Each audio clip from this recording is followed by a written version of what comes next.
ওই সাব্বির সাব্বির আসসালামু আলাইকুম ভাই, ভালো আছেন? হ্যাঁ বেটা তোর ভালো তোর আব্বা কই গো? আব্বা, ওই আব্বা। কি কি হয়েছে রে বাবা? মাজান কি হয়েছে? কি আসছে রে? বল রে মাজান। আব্বা ওই যে বাড়ির ছেলে এসেছিল তোমার সাথে। আচ্ছা ঘরে আসো বাবা। আচ্ছা কি বাবা, কি দিন বলো বলো তো।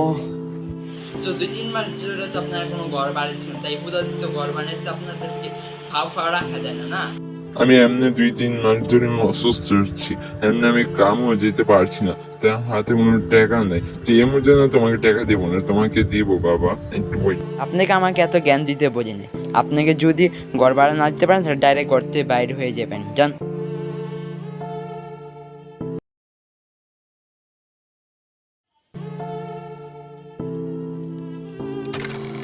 ওই সাব্বির ভাই, গেটটা খুলতে ভাই। আসসালামু আলাইকুম ভাই, ভালো আছেন? আসেন। ওয়ালাইকুম সালাম। তোমার আব্বুর সাথে কিছু কথা ছিল। ও বাবা, বাইরে নিয়ে ছেলে এসেছিল তোমার সাথে, বলে কিছু কথা বলবে বলে। দেখো তো।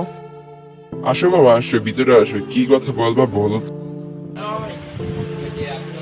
আপনার সাথে কিছু কথা ছিল কাকা। আপনার গত 3 মাসের তো মানে এমনি বেতন দেওয়া হয় নাই তো, সো একটু জরুরি লাগতো, আপনি দিলে খুব ভালো হতো কাকা। আচ্ছা বাবা, আমি 2-3 মাস ধরে আমি অনেক অসুস্থ, যার জন্য আমি কাজেও যেতে পারছি না, তার জন্য তোমার টাকা দিতে পারছি। তোমার আব্বুকে তুমি একটু বোঝালেই পারো, তুমি একটু বোঝাও না, তাহলে আমি তোমাকে 3 মাস পরে আমি তোমার কয়েকদিনের মধ্যে দিয়ে দেবো। দেখেন কাকা, যত জলদি সম্ভব একটু দিলে ভালো হতো, কারণ আমার আব্বুর ওটাকে অনেক প্রয়োজন লাগবে তো। আপনি যত জলদি পারেন একটু সম্ভাবনা করবেন, হ্যাঁ কাকা। হ্যাঁ, তা হবে, আমি আসি। হ্যাঁ, আসসালামু আলাইকুম। একটা মানুষের মধ্যে কিন্তু দুইটা স্বভাব থাকে, একটা হচ্ছে জিদ, একটা হচ্ছে অনেক সুন্দরভাবে বদ্ধভাবে। একটা হচ্ছে আপনার বদ মিজিয়াসের মতন ব্যবহার করে, আর একটা আপনার অনেকটা ভালোভাবে আপনাকে অনেক বদ্ধ আচরণ করে। হবে আপনি দেখেন, এই দুইটা আপনার আজকে আমি এই ভিডিওতে আপনাকে বুঝিয়ে দিয়েছি, এই মেসেজটা দিয়ে দিয়েছি। আপনাদের উপরে সব দায়িত্ব হবে। মূল কথা হচ্ছে যে ভিডিওটি লাইক দিয়ে দিবেন আর চ্যানেলটি সাবস্ক্রাইব করে দেবেন, আর ভিডিওটি ভালো লাগলে অবশ্যই কমেন্টে জানিয়ে দেবেন।